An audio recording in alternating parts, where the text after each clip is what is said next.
Everybody, and welcome to this episode of the Tennis Files podcast. And today I want to take you through the best lesson that I've ever had. I don't say this much. I think maybe I've said this one other time in my life, but turns out that the lesson that I had with Dr. Mark Kovacs was incredible. And to give you some backstory, last weekend I went down to Atlanta to teach a doubles confidence camp with my and pal Peter Freeman, and it was an amazing time. Shout out to the 8 campers that were with us, and we did a bunch of doubles strategy and some doubles technique, volley technique rather, and it was really, really fun, and we got some really heartfelt messages from the participants, and they really enjoyed it. So definitely going to be doing that again. We actually may end up doing it up in my area in the Maryland, DC, Virginia area. So going to be looking for courts there to do that, and it was really great. But after we were done with the weekend for the camp, then I was able to get a coveted spot lesson with Dr. Mark Kovacs at 8 a.m. So Peter picked me up from the hotel and grabbed a quick Starbucks drink and sandwich, and then headed over and took the lesson with Mark. And Mark arrived like about 10, 15 minutes early, and so did we. And so it was nice to catch up a little bit before we started the lesson. But I took notes on my phone here, and that's one thing that I highly encourage you to do. If you go through something in your lesson and you find that, wow, this was really game changing, then take notes on your phone or in a notebook or somewhere, just so you don't forget it, because it's definitely, you're paying good money a lot of times for your lesson. So that's a good tip. And I'm so glad that I did, because now I have all these notes to share with you, and also to refer to anytime that I want. So first off, the lesson was unbelievably efficient. So Mark is definitely worth every penny. This isn't like some sort of like lesson pitch for Mark, because Mark, he's so busy, he barely even has time to give lessons. But it was just incredible, because we got through every single stroke that there is. So originally when I contacted Mark, I asked him to focus on my serve, because that's definitely the biggest area of improvement for my game. For me, I just pretty much rip forehands, try to get, run around my backhand, hit my forehand whenever I can, and then obviously be active in net. Mostly I'm playing doubles, but the serve is an area where, I want to pick up more free points. I want to add more miles per hour. And so I got a bunch of takeaways. So Mark had me hit some serves, warm my serve up, and then he noticed a few things.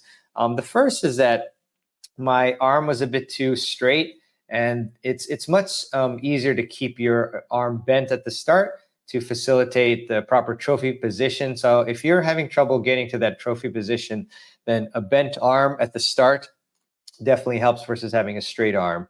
And then he also had me lag my take back, because for my serve, I was taking both hands up at the same time, both arms up.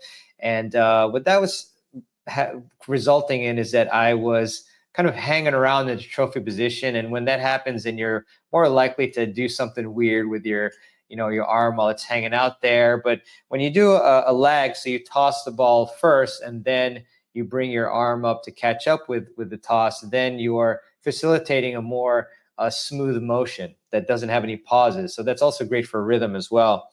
And then another thing that we worked on is to keep the racket on the right side of my body for righties, and obviously, reverse that for lefties, because that just, again, facilitates a good trophy position, because before I was taking the racket kind of pointing to the back fence, and that was something that, further caused a sort of like kind of a little bit of a waiter's tray sort of movement. So those fixes were really, really good. And then something that was really eye-opening for me, and I kind of, thought about this before, but I didn't know the extent of of what I'm about to talk to you about, but it was my lack of my external shoulder rotation and internal as well.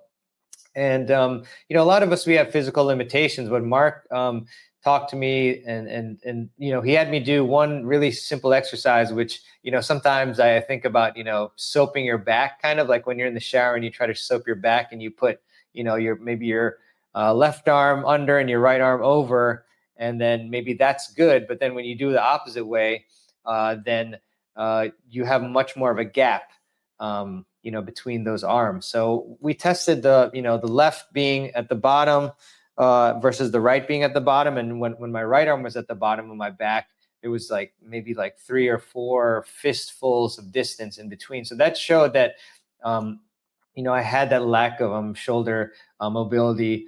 And what that results in is that you can't get into as deep of a racket drop. And so that's something that I struggle with quite a bit. It's achieving, a good racket drop. So Mark told me that I should do PT. And so I am scheduling that, so that hopefully that'll help. And Mark said that in 3 or 4 weeks, working on the shoulder mobility will definitely help me gain, at least 5 to 10 miles per hour. So I found those tips to be really helpful and pretty much yielded instant results in terms of, the bent elbow, the keeping the racket on the right side of the body on the take back, and then also the lag sort of take back. And those 3 really had a great impact already on my serve. So that only took about really 15 minutes. Just amazing, because it's you don't want to just work on the serve for an hour and try to keep adding multiple layers on there. So Mark, super efficient, just said, hey, you got to work on these 3 to 4 things. And then what else you got? So I took notes on my phone here, and then we went on to the backhand. So the backhand, that is where I saw the most instant transformation. And I have to say, obviously, that it takes time. I saw the transformation during feeding drills, but that doesn't mean that it's going to instantly transfer over to match play. So, which I experienced when I got back. So I've been diligently working on my ball machine and even feeding to myself. But when I did short court with Mark, I have trouble with short court because the problem with my backhand is that I was making it mostly right hand dominant. And so that means I have a lack of control because the backhand should be primarily driven by the non-dominant hand. And so, Mark recognized that I had trouble, keeping the ball, in the, before the service line during short court. So he said, mate, you got to do this. The things that are giving you trouble are often, pretty much the things you always need to be working on, right? So if you have trouble during short court, that's a sign that you should work on that. So the first thing that Mark did, in looking at my notes here, is that he had me work on the left-handed forehand. And so that would obviously give me control, much more control by learning how to integrate my left hand much more on the backhand. So we hit a bunch of those.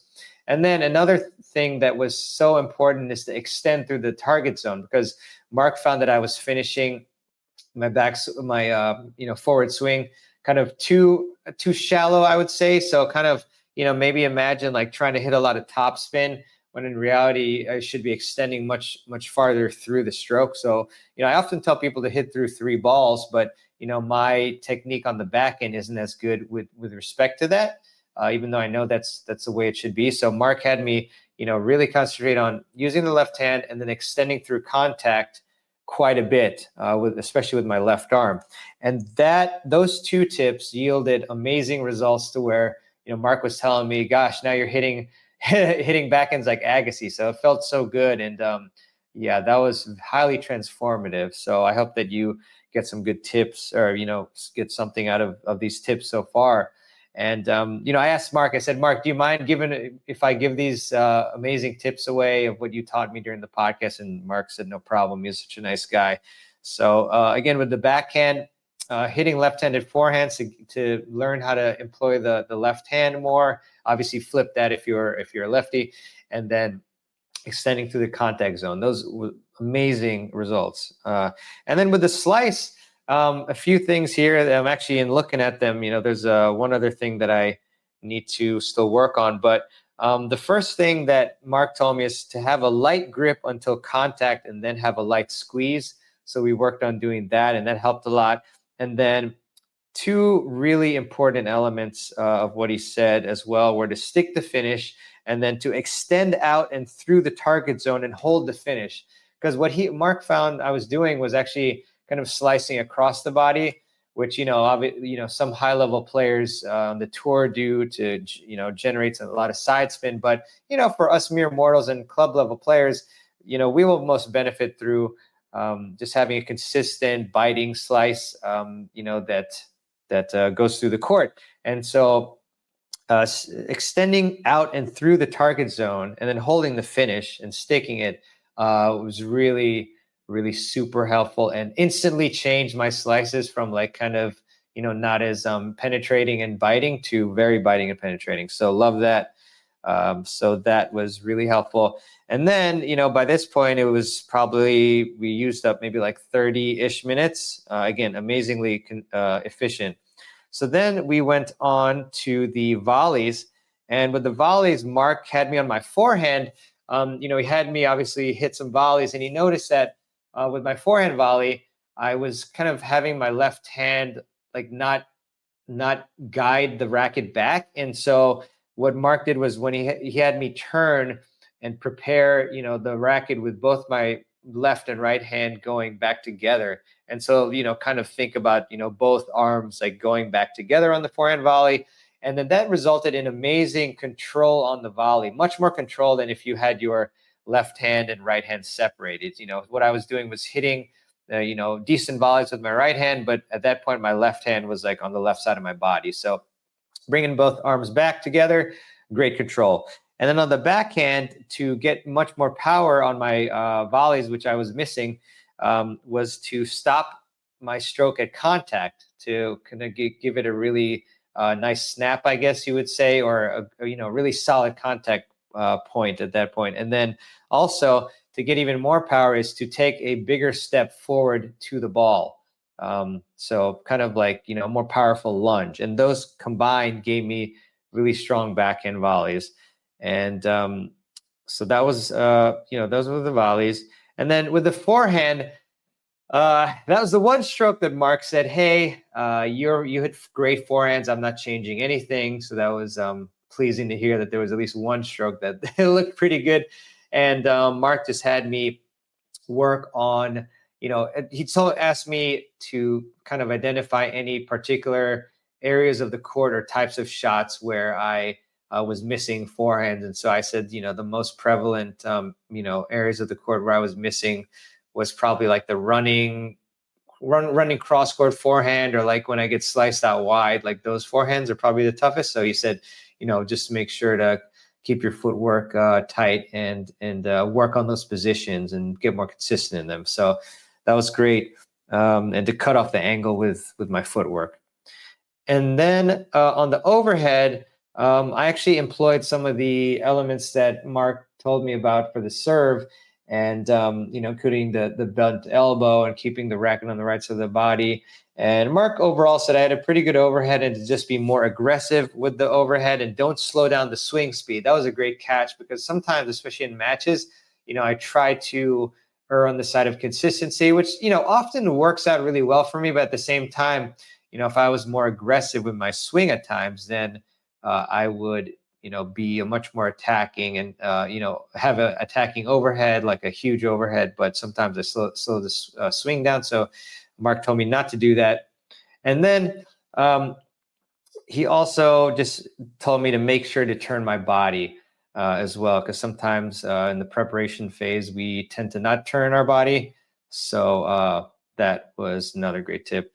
So I know I blitzed through all that, but it was just, again, an amazing lesson. And, I highly encourage you to maybe identify like which strokes give you trouble, and just to see if any of these tips helped you, because obviously we all, have different difficulties with our shots, but, it's quite possible that, if you try some of these tips, that they will help your game. And so just a huge thanks to Mark for the lesson, and a huge thanks to Pete as well for the awesome hospitality in Atlanta, and for giving me rides everywhere, and for being a great camp partner, I guess you could say. So that was a really fun trip.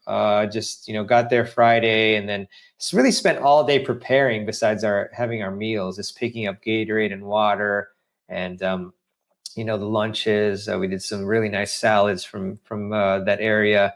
And then, Saturday camp, and then preparing again, getting some of the same stuff, and then Sunday camp, and then Monday lesson and hanging out. So yeah, that was really fun. But again, just really hope that you enjoyed this podcast episode. And if you did, I really would appreciate it if you'd give a review for the show. And you can do that at tennisfiles.com/Apple Podcasts, or just leave a review in your podcast app of choice that you use to listen to the show.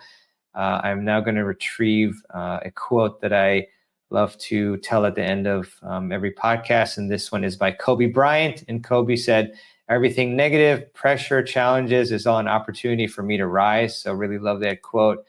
And I'm just really excited to have a bunch of stuff to learn on. That's a really fun thing about tennis. You've got the technique, the strategy, the fitness, the mental game, even the equipment. And that's why I segment my summits every year into those categories. And so obviously I have stuff to work on for almost every stroke. And, Mark had told me one really interesting thing, again, this depends what level you are, but Mark told me that, for my level, which is, like 5.045 right now, he said that if you get technical tips from a coach and you don't see quick results, it actually is probably a sign that that technique isn't right for you, and you need to, switch the technique change, or switch the coaches. So the coach rather. So that was really interesting to me. Kind of pondered through that, and it makes sense because if you're more of a beginner player, of course, it'll take you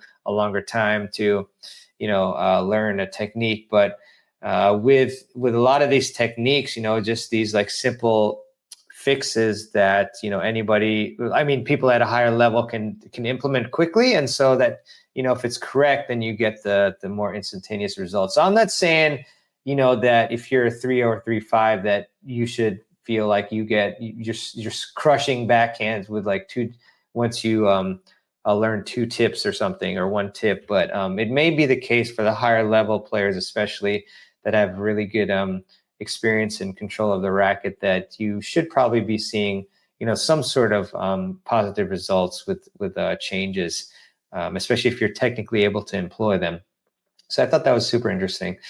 But just trying to think if there's anything else to glean from the lesson. But yeah, I'm just being very diligent. Every morning I'm going to the courts with my ball machine and practicing, the left-handed forehand, and following through with my backhand stroke, and then also practicing the different elements that Mark taught me for the serve. I'm limiting it to those 2. I think ideally it would even just be 1, but with an hour practice, I am currently devoting 30 minutes to the backhand and 30 minutes to the serve, and probably a little more, to be honest. But yeah, just working on those 2, and once I get those down, then I will work on the other stuff, probably the slice and the volley next. So and obviously, just when I'm playing, if I can, just trying to implement some of the other stuff. But in my training sessions, just keeping it a bit more focused to a couple strokes at a time. So